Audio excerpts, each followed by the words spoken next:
नमस्कार शेतकरी मित्रांनो, रुपाली सूर्यवंशी या आमच्या यूट्यूब चॅनलवर आपल्या सर्वांचे स्वागत. आज आपण कृषी उत्पन्न बाजार समिती नाशिक येथील कांदा बाजारभाव पाहणार आहोत.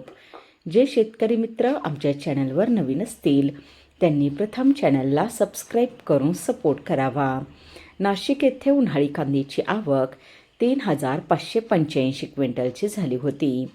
उन्हाळी कांद्याला भाव मिळाला आहे. किमान दर 700 रुपये, कमाल दर 2,650 रुपये, सर्वसाधारण दर 2,200 रुपये असे होते नाशिक येथील प्रति क्विंटलमधील कांदा बाजारभाव. ची आवक 3,585 क्विंटलची झाली होती. उन्हाळी कांद्याला भाव मिळाला आहे. किमान दर 700 रुपये, कमाल दर 2,650 रुपये, सर्वसाधारण दर 2,200 रुपये असे होते नाशिक येथील प्रति क्विंटलमधील कांदा बाजारभाव.